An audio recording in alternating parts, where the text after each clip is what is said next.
सर्वांना नमस्कार. चला सौर ऊर्जेवर चर्चा करूया. या व्हिडिओच्या शेवटी आपण मालिका आणि समांतर संयोजनात जोडून आवश्यकतेनुसार सौर ऊर्जा पुरवठा तयार करण्यास सक्षम व्हाल. सौर म्हणजे काय? सौर म्हणजे सूर्याशी संबंधित. सूर्य हा पृथ्वीसाठी नैसर्गिक प्रकाश स्रोत आहे. सूर्य न्यूक्लिअर रिॲक्शन्समुळे प्रकाश निर्माण करू शकतो, ज्याला फ्युजन म्हणतात. सूर्य हा मुख्यतः हायड्रोजन आणि हेलियमचा बनलेला आहे. हायड्रोजनचे अणू हेलियम तयार करण्यासाठी एकत्र आल्याने ते प्रचंड उष्णता आणि प्रकाश निर्माण करतात. सूर्यापासून प्रकाश ऊर्जेचे विद्युत ऊर्जेमध्ये रूपांतर करण्याच्या प्रक्रियेला सौर ऊर्जा म्हणतात. सूर्यप्रकाशाचे विद्युत प्रकाशात रूपांतर कसे होते? सामान्यतः प्रकाश ऊर्जेचे विद्युत ऊर्जेमध्ये रूपांतर करणाऱ्या वस्तूला सौर पॅनल म्हणतात, जे अर्धसंवाहक म्हणजेच सेमीकंडक्टर सामग्री सिलिकॉनपासून बनलेले असते. तर मग सिलिकॉन म्हणजे काय? सिलिकॉन ही एक अर्धसंवाहक सामग्री आहे, ज्यामध्ये सामान्यतः पॉझिटिव्ह आणि निगेटिव्ह चार्ज असतात, ज्याला अनुक्रमे पी प्रकार आणि एन प्रकार म्हणतात, आणि ते थर किंवा जंक्शनद्वारे वेगळे केले जातात.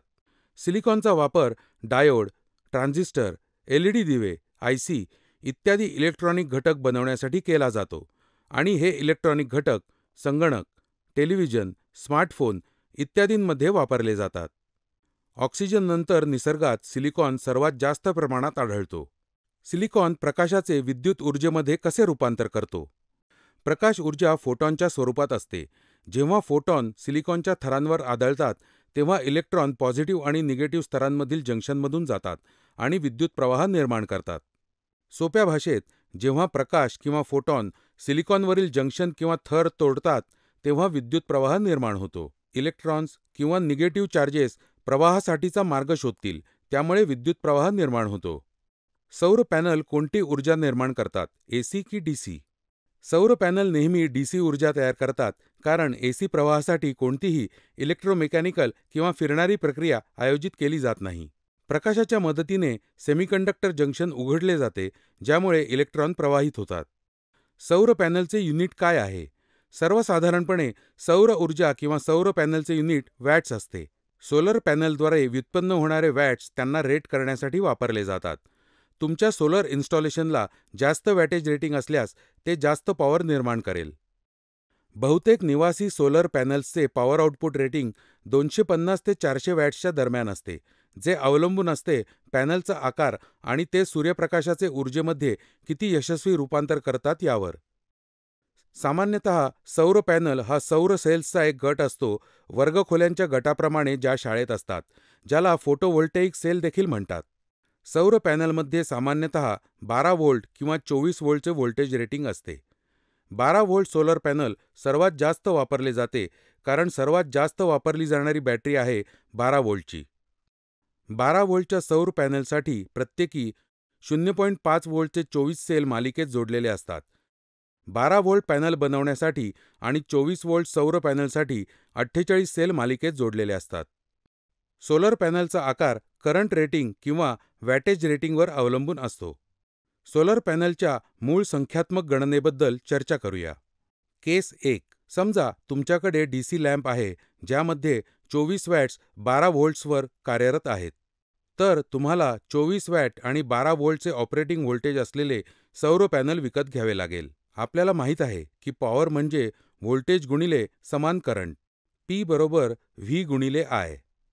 तर ते असे लिहिले जाऊ शकते: I बरोबर P भागिले V, वॅट्स आणि व्होल्टेजची मूल्ये बदलून I बरोबर 24/12. आपल्याला 2 अँपिअर्सचा विद्युत प्रवाह मिळतो, जो सौर पॅनलने निर्माण केलेला कमाल विद्युत प्रवाह असतो जेव्हा सौर पॅनलवर जास्तीत जास्त सूर्यप्रकाश पडतो.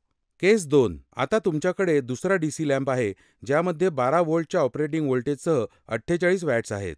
यासाठी तुम्हाला अनुक्रमे 48 वॅट आणि 12 व्होल्टच्या समान पॉवर आणि व्होल्टेज रेटिंग असलेले सौर पॅनल खरेदी करावे लागेल. मूल्ये बदलून आपल्याला मिळते I बरोबर 48/12. म्हणून जास्तीत जास्त सूर्यप्रकाशात 48 वॅटचा सौर पॅनल 4 अँपिअर्स विद्युत प्रवाह निर्माण करू शकतो. दोन्ही प्रकरणांमध्ये व्होल्टेज स्थिर असले तरीही अधिक वॅटेज अधिक विद्युत प्रवाह निर्माण करू शकते. सौर पॅनलचे वॅटेज वाढल्याने त्यांचा आकार आणि किंमत वाढत जाईल. आपण सौर पॅनलला थेट लोडशी जोडू शकतो का? काहीही चुकीचे होऊ शकत नाही जेव्हा सौर पॅनल थेट डीसी लोडशी जोडलेले असते. आणि स्रोत आणि लोड व्होल्टेज जुळतात. परंतु सौर पॅनलवर पडणारा सूर्यप्रकाश स्थिर नसतो आणि वेळोवेळी बदलू शकतो, जसे की सकाळी आणि संध्याकाळी कमी, परंतु दुपारी जास्तीत जास्त. या फरकामुळे सूर्यप्रकाशानुसार व्होल्टेज बदलते. जेव्हा हे बदलणारे व्होल्टेज थेट लोडवर लागू केले जाते, तेव्हा लोडची कार्यक्षमता आणि आजीवन कमी होते. सौर पॅनलला बॅटरी आणि चार्ज कंट्रोलरद्वारे लोडशी जोडणे केव्हाही चांगले. चला, सोलर पॅनलच्या मालिका आणि समांतर कनेक्शनची चर्चा करूया. लोडला एकाच पॅनलने सौर ऊर्जा पुरवठा करणे अवघड आहे. आपल्या गरजेनुसार आपण सोलर पॅनलला मालिका आणि समांतर जोडले पाहिजे. सौर पॅनल मालिका आणि समांतर कनेक्शन हे बॅटरी मालिका आणि समांतर जोडण्यांसारखे आहे. मालिकेत जोडलेल्या 12 व्होल्टच्या बॅटरी 24 व्होल्ट तयार करू शकतात. जेव्हा तुम्ही सोलर पॅनलला मालिकेत जोडत राहता, तेव्हा मालिका कनेक्शन 24 व्होल्ट, 36 व्होल्ट, 48 व्होल्ट, 60 व्होल्टसारखे व्होल्टेज जोडते. परंतु संपूर्ण सर्किटमध्ये विद्युत प्रवाह सारखाच राहतो. बॅटरीप्रमाणेच सौर पॅनलमध्ये 2 टर्मिनल असतात, एक पॉझिटिव्ह आणि एक निगेटिव्ह. जेव्हा तुम्ही एका पॅनलचे पॉझिटिव्ह टर्मिनल दुसऱ्या पॅनलच्या निगेटिव्ह टर्मिनलशी जोडता, तेव्हा तुम्ही मालिका कनेक्शन तयार करता. जेव्हा तुम्ही अशा प्रकारे 2 किंवा अधिक सौर पॅनल जोडता, तेव्हा ते फोटोव्होल्टाईक सोर्स सर्किट बनते.